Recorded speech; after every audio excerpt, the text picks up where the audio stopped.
I feel like it's not generally universal, but more general, that the first experience you have with somebody dying in your life is when you're like very young and a distant family member dies. For a lot of people, it's usually like somebody that's like a distant uncle or aunt, right? A great aunt or a grandparent that you weren't really close with dying. And it's a very weird experience in that moment, right? And I think as you age and the more close somebody is to you and the older you are as people die, the different feelings and emotions you have while you experience it, right?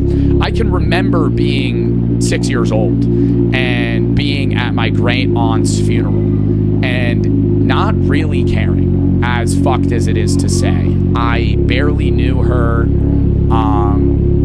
I remember meeting her on multiple occasions, but when you're that young and you don't really have an attachment to anybody, your whole life is revolved around you, right? You believe that everybody experiences life in the same way that you do, and watching people get really sad was a weird feeling at that age because I didn't get it. I remember messing around at the dinner, like the wake after, and getting yelled at and being like, what did I do? Like, I didn't understand, I guess, the gravity of the situation that was at hand, you know? And as you get older and you see your grandparents pass, you know, or your parents pass, or a cousin or a family member or a friend, it's a way different experience to go through. The first thing I want to say is when I heard about my grandfather passing, I knew it was coming, right? This wasn't one of those situations where somebody just randomly dies and you hear about it. And I think that's just like a huge shock. This is one of those, you know, you start mourning before they're even gone. They're on hospice type of situations. I actually had a conversation with my grandfather 4 days before he died where he told me he was going on hospice. And, you know, now it's been about 3 weeks, a month since he's passed. And it's still upsetting to think about, but I'm truly grateful that I was able to talk to him about it.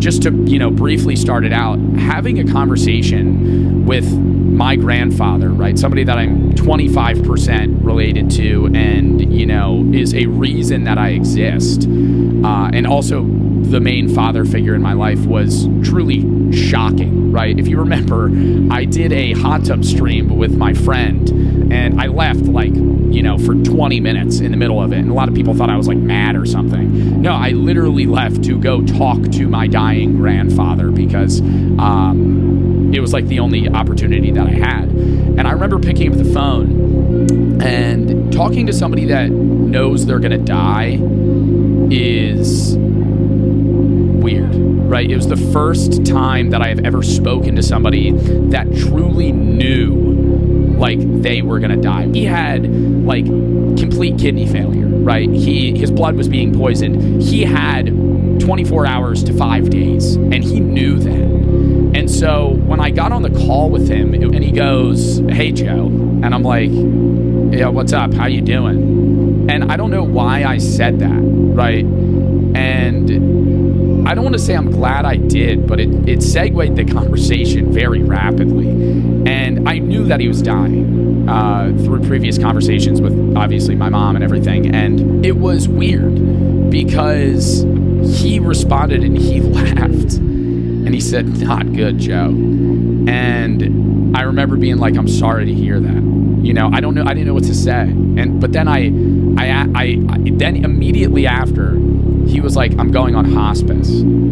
And he was like, I made the tough decision, and I could hear him raspy in his voice, like an unease.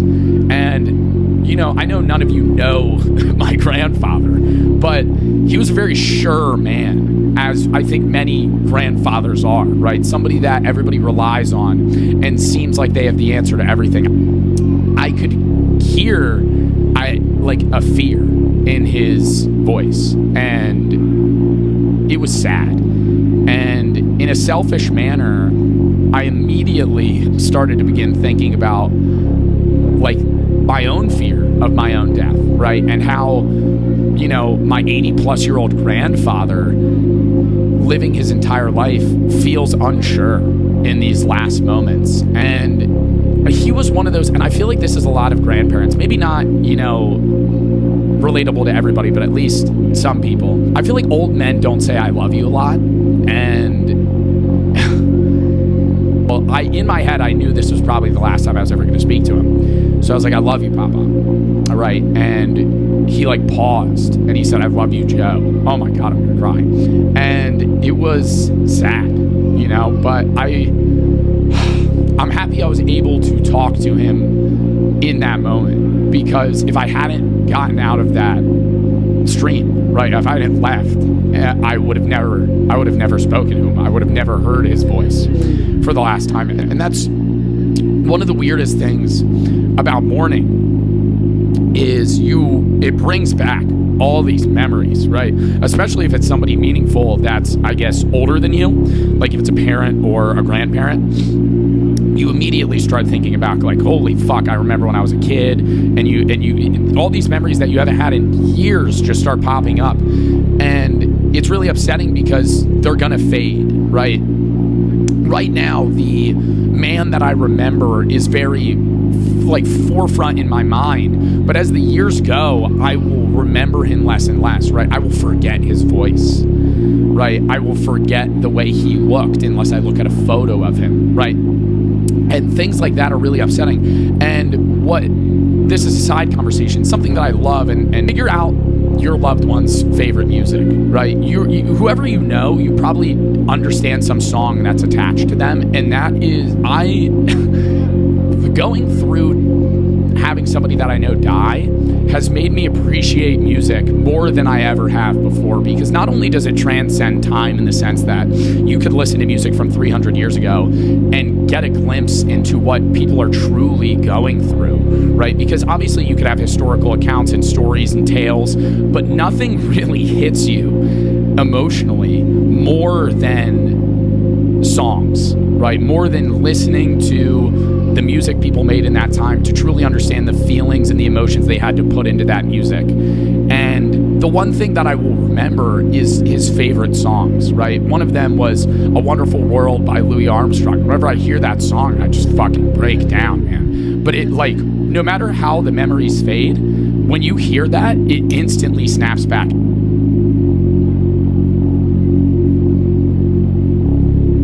Hey, Theo.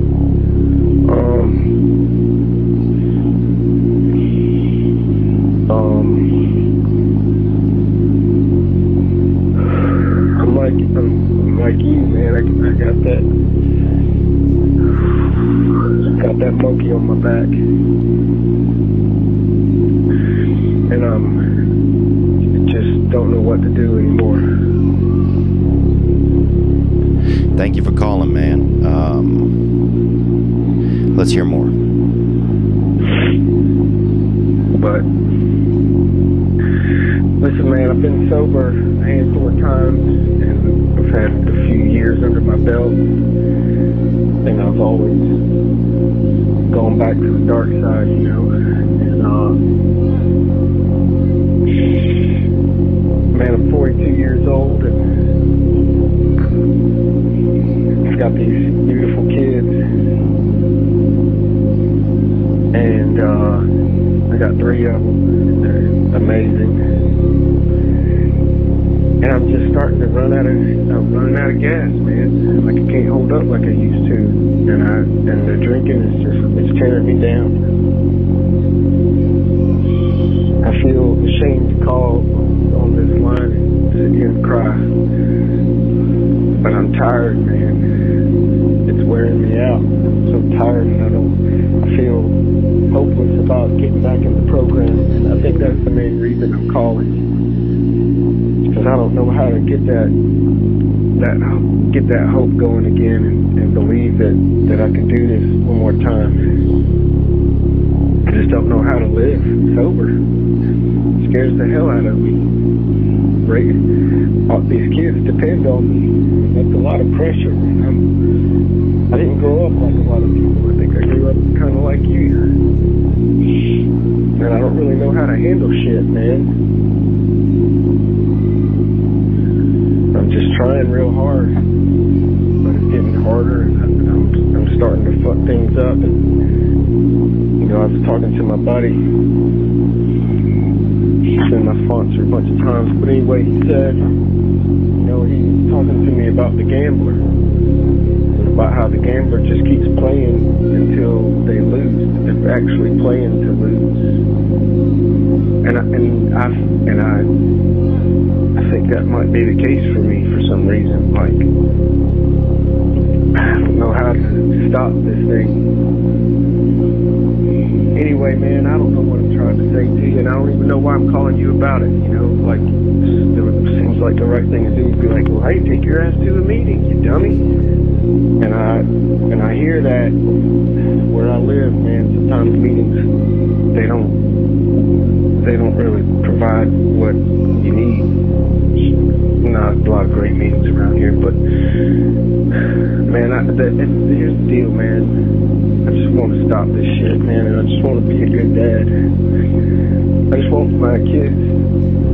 I just want to be something that my kids can look up to and have pride in and want to be like. But that's not what they're seeing right now, and it's killing me, man.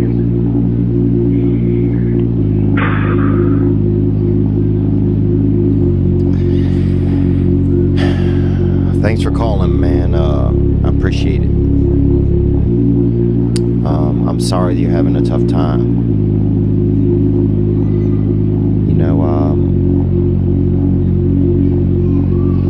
it's brave of you to call.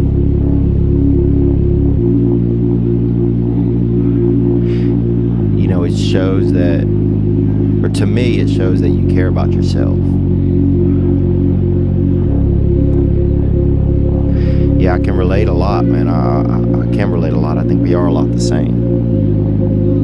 You know, I just keep trying, but I was just not finding solution, not finding comfort. Man, it gets tiring. It gets so tiring, just the energy we spend just spinning our wheels, man.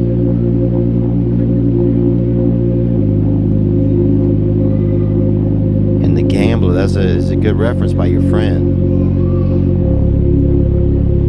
Yeah, sometimes just keep playing just to lose. You know, sometimes when I would smoke cigarettes, I would smoke them and I'd burn half of one, I'd start smoking the next one. Before I even finished the one I was on, I'd put it out and start smoking the next one. Because I wasn't smoking to enjoy smoking, I was smoking just to burn myself down. I wanted to cook my heart like a damn little chicken. Because I had control over that.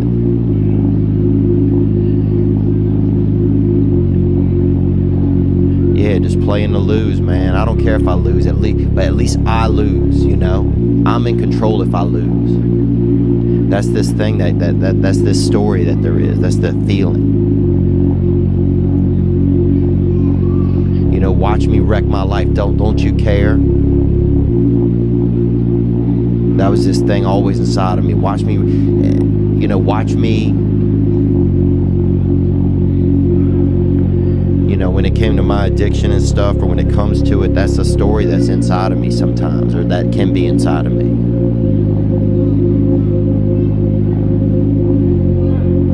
Watch me ruin everything. Because I'm in control of that.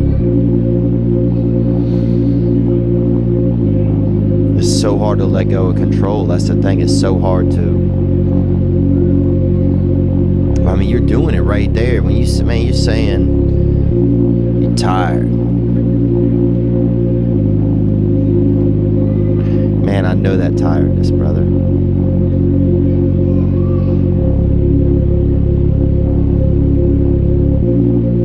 I'm tired of feeling alone. I'm tired of not.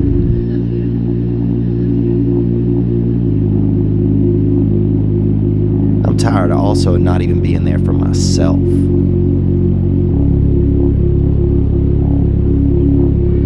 mean, that's the loneliest, bro, when you don't even have yourself.